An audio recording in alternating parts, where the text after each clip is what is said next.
If you are like most people, there are a lot of things that you would like to change about yourself. Maybe you wish you could exercise every day of the week, or procrastinate less, or study instead of surfing the web, or get up early every morning, or stop smoking.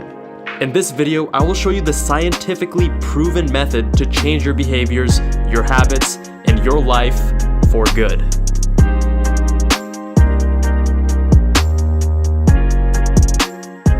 What's going on, guys? Dr. J from MedSchoolInsiders.com.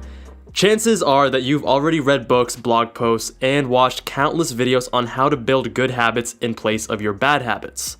Problem is, you still have not changed because you've only been attacking the problem from one side. Here, we will go over a scientific method to actually implement the changes you want to see into your life. This video is based off an excellent book written by Dr. Sean Young titled Stick With It, a scientifically proven process for changing your life for good. If you like the content in this video, you will definitely enjoy the book. Link is in the description below. Now, there are two steps to the process of creating lasting change. First, you must identify the type of behavior that you are trying to change. Second, once you have determined the behavior type, use the appropriate techniques and methods to elicit change. So step 1, identifying the behavior type. The ABCs describe the three types of behaviors. First is automatic. Automatic behaviors are those that we do without conscious awareness. It is almost impossible to stop ourselves because we are not even aware that we're doing them. They are therefore the most firmly ingrained behaviors. Examples would be biting your nails or unconsciously slouching with poor posture. Next are burning behaviors. This refers to those activities you do because of an irresistible urge. Burning behaviors are the second most ingrained behaviors because of feelings that seem impossible to resist. Examples include constantly checking your phone for Instagram likes, or checking your phone for emails, or feeling the need to play a video game. The third type is common. Common behaviors are the most common behavior that people try to change. These are the least ingrained but are still very difficult to change. We do them repeatedly and consciously. An example would be wanting to eat junk food rather than exercising, or hitting the snooze button on your alarm clock. Step 2, implement the appropriate techniques. Now that you've identified whether your unwanted behavior is automatic, burning, or a common behavior, the next step is to utilize the appropriate forces to elicit a change. There are 7 techniques in your toolbox, and the easy way to remember them is with the acronym SCIENCE. That stands for Stepladders, Community, Important, Easy, Neurohacks, Captivating, and Ingrained. Now let's go over each one in order. First are stepladders. Dr. Young suggests a 3-tiered model: steps, goals, and dreams. We all have lofty goals, ambitions, and dreams, and there is nothing wrong with that. But it is critical you understand that having dreams is not what will push you through the day-to-day that life puts in your path. Dreams are lofty goals such as becoming a plastic surgeon or a movie star. Goals are more quantifiable and would be something like getting 1 million subscribers on my YouTube channel. Steps are even smaller, bite-sized chunks that direct you in achieving your goals and your dreams. If you focus on your goal to become a physician, that will motivate you, but it will not last. You will end up planning large steps that are so big that they can't quite get done. You will get discouraged and you will quit. Science shows that people have a better chance of success by focusing on small steps. And when I say small, I mean tiny. So if you want to be a doctor, start small and break it up into steps. Rather than completely focusing on getting into medical school or residency, instead break the task down. You need better grades. How do you do that? Study more effectively. And how do you do that? Start by doing 2 hours of Pomodoro per day for 1 week. Then next week, go up to 3 hours of Pomodoro every day. Or maybe you need to start doing flashcards every day, but still start small with just 10, then 20, then 30 cards per day. Start small and slowly build. Number 2 is community. Dr. Young breaks down the science of why cults are so effective and turns it around to teach us how to train ourselves to implement good habits. Effective communities yield great power in influencing us to change our behaviors. These effective communities utilize 6 principles: the need to trust, because when people trust other community members, they are more willing to learn, they are more open-minded, and they are more willing to change. The need to fit in. People need to feel like they fit in with a community of people. The need for self-worth. People will keep doing things that make them feel good about themselves. Building on this improves self-esteem and keeps members motivated. The need for social magnet. This is a symbolic magnet that draws between community members and keeps them working towards a common goal. The need to be rewarded. People like being rewarded for good behavior.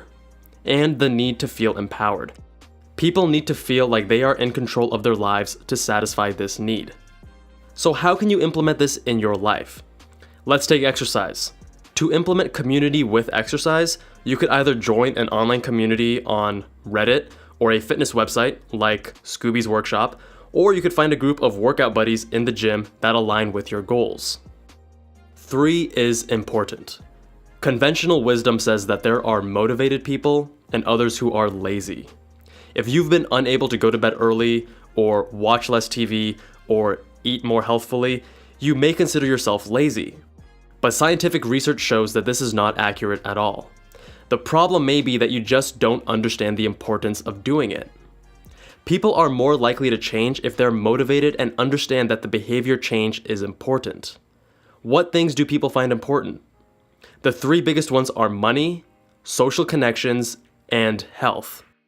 If you can tie your behavior change to one of these 3, you will impart it with great importance and increase the likelihood of being successful with your desired behavior change. Only you can decide what is important to you. For me, I exercise regularly because it's important to my health and to social connections. Being stronger allows me to do the fun activities that I want to do, it prevents illnesses and injuries, it makes me feel more energetic and happier, and I look better with my shirt off. Number 4, easy. Once upon a time, a man named Joseph Coulomb owned a convenience store, but a 7-Eleven opened up in his neighborhood and he was having a tough time keeping up. Growing frustrated and unable to change customer behavior so that they would patronize his stores, he took a vacation. And he went to the Caribbean where life was easy. It was easy to think, easy to drink, and easy to make decisions. There was one restaurant within walking distance from his hotel, and the Hawaiian-shirted waiters were happy to direct him to the limited list of places to visit and sightsee. Joseph realized he needed to bring this lifestyle to his stores. How could he do this? By making the shopping process easier. Rather than offering customers a variety of options as to what they could eat or drink, he would offer just a few high-quality, targeted selections. He rebranded his store as Trader Joe's. Next time you shop at Trader Joe's, the floral patterned shirts on the employees will remind you that it was all inspired by Joe's trip to the Caribbean. The moral of the story is to make things easy. This is one that I've mentioned multiple times on this YouTube channel. People want to do things that are easy for them.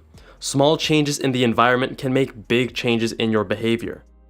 It's easy to eat healthfully if you don't stock cookies and chips in your pantry at home. It's easier to go to the gym if it's on your way back from work and you've already packed your gym bag the night before. This is one of my personal favorites because of how powerful it truly is. It's easy for me to use a standing desk at home because I simply do not have the option to sit when I'm working. Number 5, neurohacks. Dr. Young describes neurohacks as shortcuts to reset your brain. Conventional wisdom teaches us that behavior change begins in the mind. Change the way you think, and then you will change the way you act.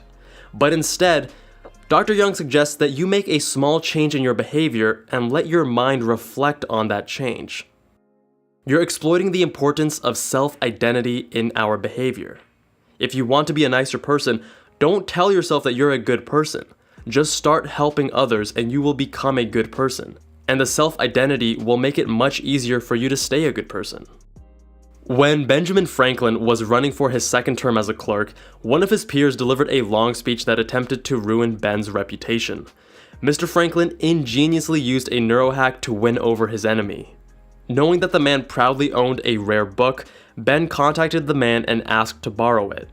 Flattered by the request, the man quickly sent the book over, and Ben in return wrote a nice thank you note. This small act changed their entire relationship dynamic. The man realized that Ben wasn't an enemy because enemies don't loan each other books or act graciously. This changed his identity and he began to see himself as Ben's friend rather than his foe. The man was now committed to doing nice things for his friend Ben. In an interesting study, researchers had two groups of students listen to the same advertisement. One group nodded their heads up and down while listening, while the other group shook their heads from side to side. The group that nodded their heads rated the ad much more positively. This goes to show how our behaviors can influence our perceptions. So how do you apply this powerful technique to your life? If you want to stop procrastinating, then start a self-help group or podcast on how to stop procrastinating. It's hard to procrastinate yourself when you're the leader of a group that teaches others not to procrastinate. There's much more to neurohacks beyond what I can cover in this video, and I recommend you read the book to learn more. 6. Captivating. People respond to rewards, but not just any reward. The trick is that the reward needs to be incredibly powerful. Captivating. There are multiple things that can serve as captivating rewards. From social rewards to psychological to good health, freedom and independence, the list goes on. Here are 5 methods you can use to actually make something captivating. Make doing the right thing fun. Most of us believe that doing the right thing can't be fun, like eating healthfully. Number 2, use the carrot instead of the stick. Fear motivates people only for a short while. Positive incentives are much more powerful. 3, money is not the best reward. Money is rewarding for some people and only up to a certain point. Number 4, forget using education by itself. Educating people on the toxic effects of smoking is not enough to get them to stop. And number 5, make the activity itself rewarding. This can be done by gamifying the actual activity or by providing social capital, self-esteem, and fun by participating. And number 7, ingrained. The last force is to ingrain the habit. Our brains are amazingly efficient. We try to make tasks easy. Driving to work or school takes very little thought and effort because the brain has recognized this pattern and easily places you on autopilot. The secret to making things ingrained in the brain is repetition. If you do the same thing at the same place at the same time every single day, you are telling your brain, this is important, this needs to be remembered, start making this easy for me. So if you want to meditate every day, build a habit and set an alarm every morning that alerts you that, hey, it is time to meditate. Pairing new behaviors with habits you already have also increases the likelihood of them sticking and becoming ingrained.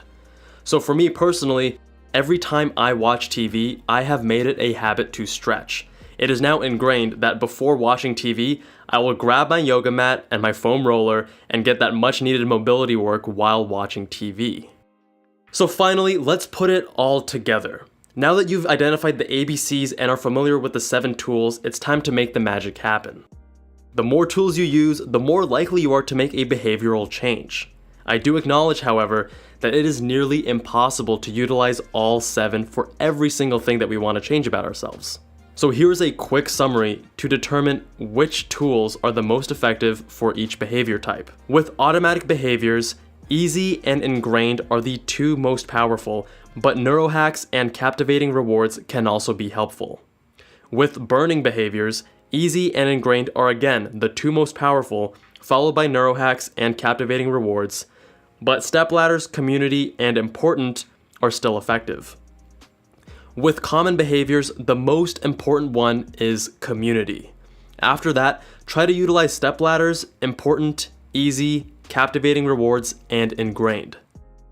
There was a lot in this video, so feel free to rewatch this from time to time and use it to reference your own behavior and strategies to change your habits.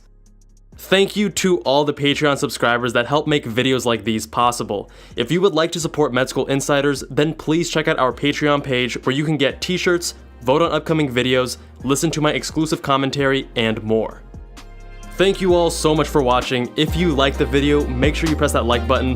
New videos every week, so hit subscribe if you have not already, and I will see you guys in that next one.